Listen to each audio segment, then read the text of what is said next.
Take a pit stop for all things NASCAR with the 4 Tire Change podcast. Here is your host, Dawson Iserlo.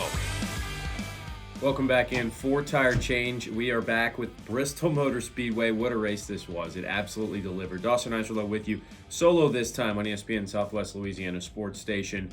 A lot to break down here. And this race had a lot of questions coming in. What was the racing going to be like? It had a whole lot of questions a few laps into this thing, and it looked like for a while it might be a disaster.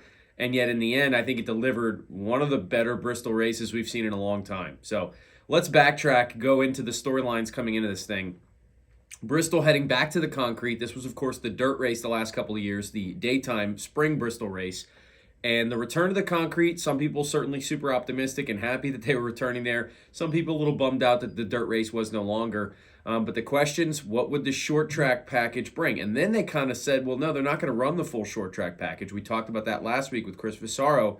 It wasn't going to be the same package they were running at Martinsville and Phoenix. So that really, I think, got me and other people skeptical, like, what are we going to get here? Because there's been some Bristol races that just, you couldn't pass all that much and weren't all that entertaining in recent memory. So all that being said, we get to race weekend, we get this race underway, and the tires are just degrading all over the place. And if you missed this race, I mean, it was fascinating. Essentially, the tire wear was way worse than anyone expected. I mean, and they run tests on these things.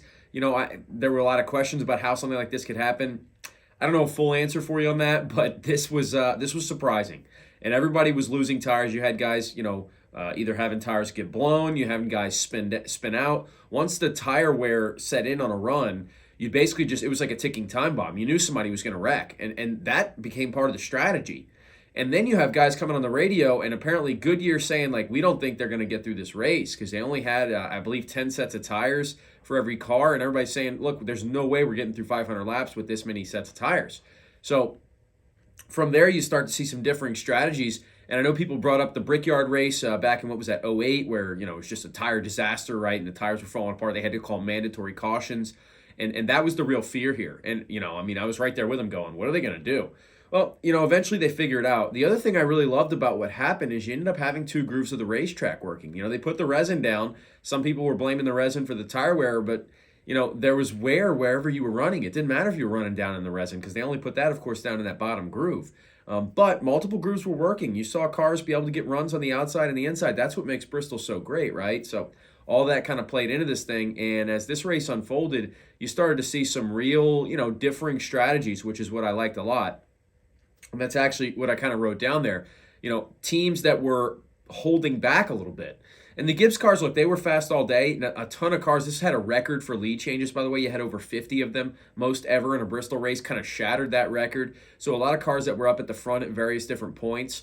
But overall, the Toyotas were really fast. I thought, obviously, Gibbs ended up at one point running 1, 2, 3, 4. Denny Hamlin was fast all day, and he ultimately wins this race, kind of bearing the lead there. But in order to get there, you saw Ty Gibbs with a lot of speed at various different points. It looked like maybe he was going to get this done. Of course, that was Chris's pick to win this race. I picked C. Bell. C. Bell had a nice run as well. As all the Gibbs cars were fast. But what I really liked about the midpoint of this race is you started to see, okay, we know the tires are not great, but it looks like they're going to hold up enough. Right? It's about managing your tires now. And so what did we see? We saw the veteran drivers of this sport emerge as the guys who were confident and able to take care of their cars, take care of their tires. Push when it's time to push, but not push the entire run. And I thought Ty Gibbs was a little bit of a victim of that. He was pushing early, and you'd see him get this great run, get up in the lead, and then all of a sudden his tires would fall off. And I mean, when the tires fell off on Sunday, it was a drop-off. You saw cars completely go from acceleration to just going nowhere and getting lapped multiple times. And that was really cool to see. And ultimately, 2 of the oldest drivers in the field, Denny Hamlin and Martin Truex Jr., end up at the front in the end, and they're battling this thing out. Truex gave him a run, even passed him at one point, got up there and took the lead. And for Truex to do that, it was really cool, too, because they were battling with lap traffic. I think they lapped all the way up to 5th or 6th place in this race. It was like a video game style thing where you're just that much faster than everyone else. But again, those guys took care of their stuff. And so I thought it was kind of a throwback race in some regards in a NASCAR sense, and I really enjoyed watching it. Ultimately, though, Hamlin holds off Truex. He gets back around him, and eventually Truex just can't really quite keep up. all about managing A, your tires, and then B, lap traffic, and Denny Hamlin was fantastic in both. So he gets a big win, his first of the season. We continue the trend of having different winners right now, and we maybe have some answers for the short track package moving forward. Now then again, I don't know, I'm hesitant because they didn't use the actual short track package, but maybe this is a clue for NASCAR to say, okay, tire wear. Maybe that plays into some of these other places we're going. It's hard to replicate what you had on Sunday. I don't think there's a formula. I don't think you can bottle that up. But at least the idea is there, and you can, kind of see where it goes from there. Did want to kind of take a look at the updated standings here. Kyle Larson now leads the way by a couple of points there. He's actually right at the top, tied with Martin Truex Jr. for first place. But how about John Hunter Nemechek? He had a tremendous run at Bristol, and he now finds himself inside the playoff cut line at 15th place. That car has had a lot of struggles since its inception, really. And for John Hunter to be piloting the 42 the way he is right now, I think it's really impressive. Look, John Hunter had a run in the Cup Series before in the 38 car. It didn't go well. He goes back down to the trucks and the Xfinity Series, kind of proves himself once again, and a few years later finds himself back up in a better ride this time. And right now he's making the most of it. I've been really impressed with what John Hunter's been able to do. And he's a guy in the standings that I kind of circle right now and go, can he keep up that momentum? Should be interesting to see. Other than that, look, Ty Gibbs in third place definitely rings some alarms there. We knew he was going to be good, and I picked him as kind of a breakout driver, but I didn't think he'd be this consistent. I thought it was going to be about the flashes. Like maybe he wins a couple races, shows you a ton of speed at a road course, shows you a ton of speed at a specific track, but maybe isn't up there all the time. He's been up there all the time, and we saw it again at Bristol. Even if he did kind of have his struggles maybe picking his spots to win the race, he still had a nice run, and he finds himself in the top 5. Cup Series champion Ryan Blaney's in 4th as well, and I think the consistency is there for him. We know about his teammate Joey Logano, and we'll give an update on Logano in just a minute, who was all the way down in 30th last week. But Blaney continues to hold steady. And Chase Elliott, despite not having race-winning speed maybe any given race this season, still getting consistent results, consistent finishes. He finds himself in 6th. Obviously, you don't anticipate him missing the races like he did last year. And if that's the case, then he's not going to have to worry about it. And lastly, an update on Joey Logano, down now up to 26th in the points. So getting a little bit better is Logano, but still having his fair share of struggles. Wasn't a great Bristol run for him either, although he did find a way to get some points there. I don't know what to make of the 22 team right now. We'll see if they can kind of get things figured out, and we'll see if they can get it done at the next track that we mentioned and the next track we go to. That is Circuit of the Americas, COTA, over in Austin, Texas. The first road course race of the season. One thing I'm disappointed about, NASCAR's bringing back stage breaks. We got rid of them for the road courses because it really muddies up the picture. And I heard some comments from Michael McDowell this week when he spoke to the media over at COTA. And he basically talked about the fact that you kind of have to sacrifice stage point opportunities if you want to win this race.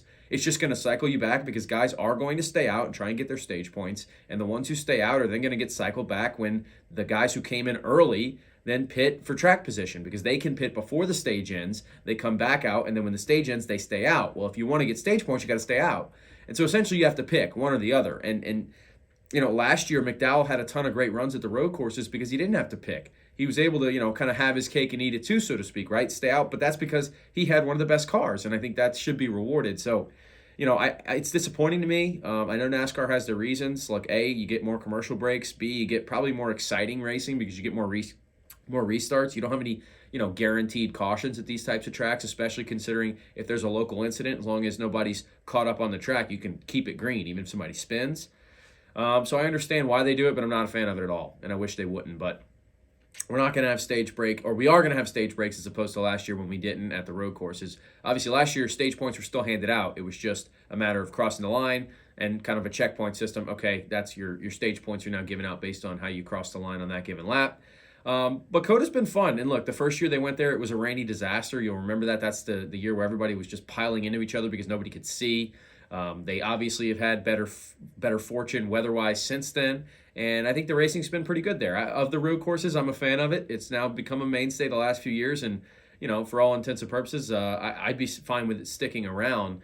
You also get your first chance to see guys like A.J. Allmendinger, Shane Van Gisbergen, some of the road course ringers as we know them, right? Allmendinger now part-timer in the Cup Series after last year being full-time. Those guys are always going to have a chance, so keep your eye on them. Some of the full-timers who are always good at these places, Austin Cindric, we know his history of how good he is at road courses. Hasn't quite translated to the Cup Series level yet, although he's had some nice runs. Michael McDowell, who I mentioned, is always up there. Tyler Reddick, Ross Chastain, also guys who have had a lot of success when it comes to these types of tracks. So I'll have my eye on all of them. But as it goes for my race win pick, give me Ty Gibbs this week. It was Chris's pick last week. I'll go with Ty Gibbs. I think he's been really good at the road courses, especially in the Xfinity Series. We've seen a little bit of that in Cup as well. I've talked about it. Only a matter of time. He's had speed every week. Don't exactly know what to expect manufacturer-wise at the road courses, so this is our first chance to kind of see that. But all in all, I think Ty Gibbs will have a fast car this week. I think he gets it done for Joe Gibbs Racing, and I think their momentum will continue as we kind of start to wrap up the first quarter of the season here or so and move into the rest of the schedule. Should be a lot of fun, and we will head to COTA this week and see what happens. That'll do it for me this week on 4 Tire Change. Make sure you continue to like, comment, and subscribe. We will be back next week recapping this one and taking a look ahead as always.